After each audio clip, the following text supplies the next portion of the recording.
এই শাওয়ালের 6টা রোজার জন্য আবার কোনো কোনো ক্ষেত্রে ডাবল অফার আছে। একটু বুদ্ধিশুদ্ধি থাকলে দেখবেন যে আপনি অনেক অল্প আমল করেও আল্লাহ তাআলার কাছে অনেক বিপুল পরিমাণ সওয়াব পেয়েছেন, সে সুযোগ আছে। যেমন এই শাওয়াল মাসেরও চাঁদের ওই যে 13, 14, 15 তিনটা দিন আছে না রোজা রাখা সুন্নত, ওই দিনগুলো রোজা রাখেন, পাশাপাশি আপনি শাওয়ালের 6 রোজারও নিয়ত করেন, অর্থাৎ একসাথে ডাবল নিয়ত করেন, ইনশাআল্লাহ সেটা আদায় হয়ে যাবে। তাহলে ডাবল নিয়ত হয়ে গেল। সোমবার বৃহস্পতিবারের সাথে আপনি প্লাস করতে পারেন, কিন্তু যদি সোম বৃহস্পতিবার আর চাঁদের 13, 14, 15কে আলাদা রেখে এটাকে 6টা রাখেন তাহলে তো সবচেয়ে উত্তম, সেটা বলাই বাহুল্য। যে ব্যক্তি রমজান মাসে রোজা রাখলো, রমজান মাসের সবগুলা রোজা যে রাখলো, সুম্মা আতবাআহু সিত্তাম মিন শাওয়াল, রমজান মাসের পর যদি কেউ শাওয়াল মাসে 6টা রোজা রাখে, কয়টা রোজা? 6টা রোজা রাখে। কোন মাসে? শাওয়াল মাসে, যে মাসটা চলছে। তাহলে কি হবে? কানা কাসিয়ামিদ দাহর, তাহলে সে সারা বছর রোজা রাখার সওয়াব পাবে। আপনি 30টা পাইছেন, 30টা রাখছেন, এক মাস রমজান মাসের সওয়াব পাইছেন, সাথে আর শুধু 6টা প্লাস করলে অফার হলো 12 মাস রোজা রাখলে যে পরিমাণ সওয়াব পাইতেন আপনার অ্যাকাউন্টে আল্লাহ সেই পরিমাণ সওয়াব জমা করে দিবেন। তাহলে কোনো বুদ্ধিমান মানুষের শাওয়ালে 6 রোজা রাখা ছাড়া উচিত না। অনেক উলামা একরাম এই হাদিসকে ব্যাখ্যা করেছেন এইভাবে যে আল্লাহ রাব্বুল আলামিন সাধারণত নেক আমলগুলোকে 10 গুণ পর্যন্ত বাড়িয়ে দেন, কোন কোন ক্ষেত্রে আরো বেশি, দানের ক্ষেত্রে 700 গুণ আল্লাহ বাড়িয়ে দেন, কাউকে কাউকে হিসেব ছাড়া দেন। এই যে সাধারণত আল্লাহ তাআলা নেক আমল করলে কয় গুণ বাড়িয়ে দেন? 10 গুণ। কয় গুণ বাড়িয়ে দেন ভাই? 10 গুণ।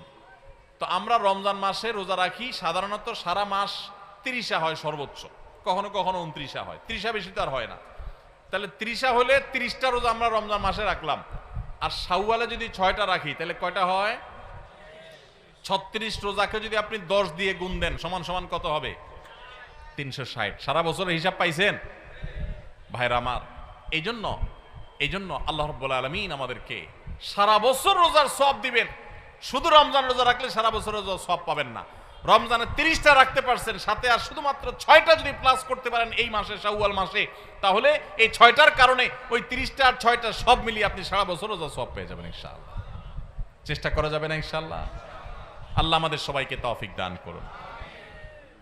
এই শাওয়ালের 6 রোজা নিয়ে আমাদের মা বোনদের একটা কমন প্রশ্ন আছে, অনেক ভাইদেরও কমন প্রশ্ন আছে। সেটা হলো যে কারোর যদি ভাঙতি রোজা থাকে, কাজা রোজা থাকে, যে গত রমজানে আপনি হয়তো অসুস্থতার কারণে 2টা রোজা রাখতে পারেন না, 4টা রোজা ভাঙা পড়ছে, কোনো মা বোন মাসিকের কারণে তার কয়টা রোজা, 7টা 8টা রোজা বা 10টা রোজা 5টা রোজা তার ভাঙতি পড়ছে, এই রোজাগুলো তিনি আগে রাখবেন নাকি শাওয়ালের 6 রোজা আগে রাখবেন?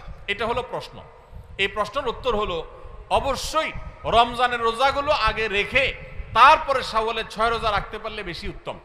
কারণ নবী সাল্লাল্লাহু আলাইহি সাল্লামের হাদিসে আমরা দেখি তিনি বলেছেন, যে ব্যক্তি রমজানের রোজা রাখলো এরপরে শাওয়ালের 6 রোজা রাখলো তার জন্য ফজিলত হলো সারা বছর রোজা সওয়াব। তাহলে আগে রমজানের গুলো শেষ করে তারপরে শাওয়ালের 6 রোজা রাখতে পারলে বেশি ভালো। কিন্তু যদি কোনো মা বোন বা কোনো ভাই তার মনে হয় যে না, ভাঙতি রোজাগুলো রেখে তারপরে আবার শাওয়ালের 6 রোজা রাখা আমার জন্য কঠিন হবে, গড়ে 10-15টা রোজা রাখতে এক মাসে আমার জন্য চাপ হয়ে যাবে, তাহলে যে কোনো একটা অপশন যদি বেছে নিতে হয় তাহলে আমি বলবো অবশ্যই আপনি শাওয়ালের 6 রোজা, যেহেতু শাওয়ালের পরে আর প্রযোজ্য হবে না, এর সব শাওয়ালের পরে আর পাবেন না, এই জন্য শাওয়ালের গুলো আগে রেখে ফেলেন এবং কাজাগুলো যদি পরে রাখেন, ইনশাআল্লাহ আপনি পরিপূর্ণ সওয়াব পেয়ে যাবেন। তবে আগে যদি রমজানগুলো শেষ করতে পারেন সেটা বেশি উত্তম, সেটা বলাই বাহুল্য। তাহলে শাওয়ালের 6 রোজা রাখবো তো ইনশাআল্লাহ? আপনার যেদিন সুবিধা হয় সেদিন রাখেন, এক নাগাড়ে রাখা জরুরি না। শাওয়ালের 6 রোজা রাখা এটা নিয়ম হলো সারা মাসের ভিতর রাখলেই হবে, শাওয়াল মাস শেষ আর হবে না, শাওয়ালের ভিতরে 6টা রোজা রাখি শেষ করতে হবে। এই জন্য আপনি ধারাবাহিক টানা রাখতে হবে এমন কোনো কথা নেই। আপনি আজকে একটা রাখেন, আবার 5 দিন গ্যাপ দিয়ে একটা রাখেন, আপনার একটু কাজের চাপ যেদিন কম সেদিন রাখেন, আপনার যেদিন সুবিধা হয় সেদিন রাখেন, বদ্ধের দিন ধরে ধরে ধরে রাখেন, তাহলে আপনি যে কোনোভাবে 6টা রোজা রাখলেই হবে। সবাই চেষ্টা করবো না ইনশাআল্লাহ? আল্লাহ আমাদের সবাইকে আমলের তৌফিক দান করুন। ভাইরা আমার, তাহলে রমজানের আমলের চেষ্টা, রমজানের ইবাদত, রমজানের নামাজ, রমজানের রোজা, রমজানের তিলাওয়াত, রমজানের দান সাদকা, এগুলো শুধু রমজানেই সীমাবদ্ধ নাকি রমজানের পরেও করা লাগবে? লাগবে কি লাগবে না? অতএব মসজিদে রমজানের পরে যেতে হবে কি হবে না? সবাই যাবো তো ইনশাআল্লাহ? আল্লাহর ঘরের দিকে যাবো তো ইনশাআল্লাহ? আপনার লাভ, আল্লাহর কোনো ঠেকা নাই ভাই। দেখতে দেখতে জীবনটা শেষ হয়ে যাবে, মালাকুল মউত হাজির হবে, চলে যেতে হবে, আপনি নিজের আমল নিয়ে যাবেন, আপনার কল্যাণ হবে। সবাই করবো তো ইনশাআল্লাহ? আল্লাহ আমাদের সবাইকে আমলের তৌফিক দান করুন। ভাইরা আমার, রমজানে আমরা যে নেক আমল করছি টুকটাক, 30টা রোজা রাখছেন বেশিরভাগ মানুষ মাশাআল্লাহ, তারাবির নামাজ পড়ছেন, কোরআনে কারিম একটু একটু করে যতটুক পারছেন, কেউ 1 খতম, কেউ 2 খতম, যে যদ্দুর পারছেন, কেউ 1 খতম না পারলে যদ্দুর পারছেন তেলাওয়াত করছেন, আলহামদুলিল্লাহ। অনেকে দান সাদাকা করছেন, সবাই কদর ইবাদতের জন্য চেষ্টা করছেন। এই যে রমজানে আমলের চেষ্টা আমরা করেছি, এই আমলগুলো আল্লাহর কাছে কবুল হয়েছে কি হয় নাই, এটা বুঝার একটা উপায় আছে, আলামত আছে, নিশ্চিত কোনো উপায় নাই। কারণ আমল কবুল করা না করা কার এখতিয়ার? আল্লাহর এখতিয়ার। শতভাগ পারফেক্টনেস আপনি এনেছেন, আপনার কাছে মনে হচ্ছে, তারপরও কোনো ত্রুটি থাকতে পারে, যেটা কারণে আল্লাহ তাআলা বললেন না আমি তোমার এটা অ্যাকসেপ্ট করলাম না, সে এখতিয়ার আল্লাহর আছে। কিন্তু আমরা যে নেক আমলগুলো করি, এগুলো সম্পর্কে ওলামা একরাম অনেক সালাফ, ইসলামের ইতিহাসের সোনালী যুগের স্বর্ণ মানবগণ, পূর্বসূরীগণ আমাদের, তাদের উক্তি আছে যে কোন কোন আমলের কবুল হওয়ার ব্যাপারে পূর্বাভাস, আলামত, এটা জানা যায়। আলামত দেখে সুধারণা করা যায়, নিশ্চিত কোনো গ্যারান্টি নেই কবুল হয়েছে কিনা বলার সুযোগ নেই, তবে অনুমান করা যায়, ধারণা করা যায় যে হয়তো আল্লাহ কবুল করেছেন। তাহলে রমজানে আমাদের আমল ইবাদত কবুল হয়েছে কি হয় নাই, সেটা বুঝার যে আলামতটা, সেটা কি বলে দিব আপনাদেরকে? তাহলে একটু মাপে নিলেন যে আপনার আমলটা কবুল হলো কি হলো না, চেষ্টা করলেন, উৎসাহিত হলেন, অনুপ্রাণিত হলেন। বলবো আমি সেটা?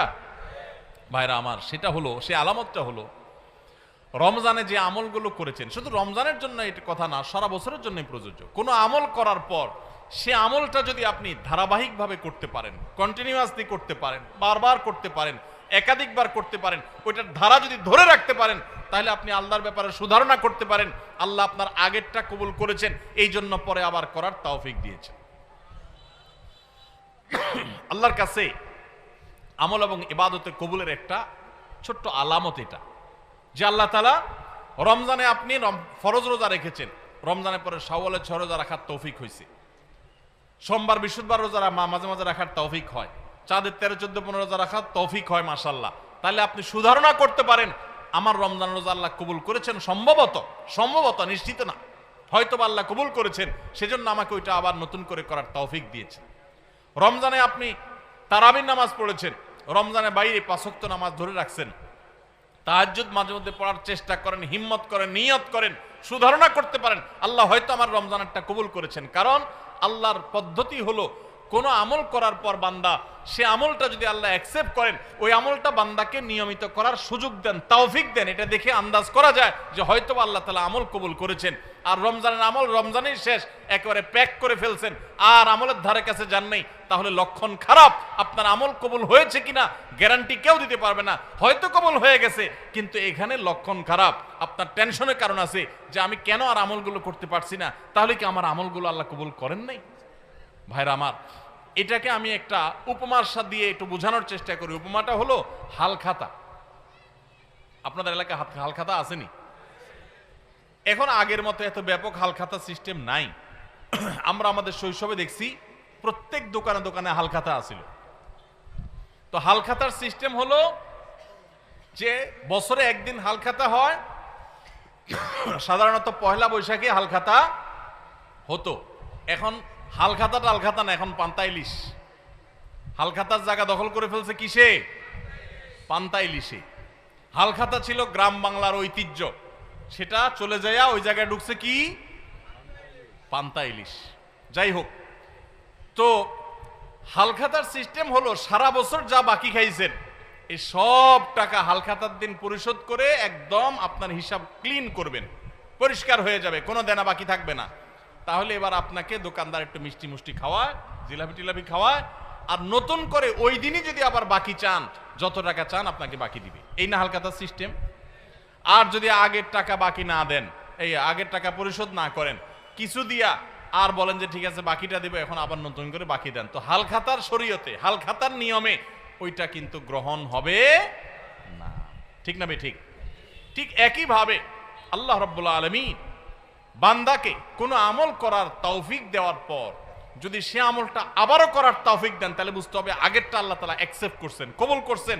সুধারণা করা যায় আল্লাহ হয়তোবা তাকে নতুন করে আমলের তৌফিক দিয়েছেন, ইঙ্গিত দিচ্ছেন যে বান্দা তোমার আগেরটা কবুল করেছি। এই জন্য ভাইরা, রমজানের কোরআন তেলাওয়াত, রমজানের মতো এত বেশি পারেন না, 1 পারা পারেন না, 2 পারা পারেন না, আধা পৃষ্ঠা পড়েন, 1 পৃষ্ঠা পড়েন। এই যে নিয়মিত পড়তেছেন, এটা যদি চেষ্টা করেন আর ধরে রাখতে পারেন, তাহলে সুধারণা করতে পারেন হয়তো আপনার রমজানের আমল, রমজানের তেলাওয়াত আল্লাহ কবুল করেছেন। আমরা রমজানের আমলগুলো রমজানের পরে করার চেষ্টা করব তো ইনশাআল্লাহ। আল্লাহ আমাদের সবাইকে আমলের তৌফিক দান করুন। আস-সুন্নাহ ফাউন্ডেশন, উম্মার স্বার্থে সুন্নাহর সাথে।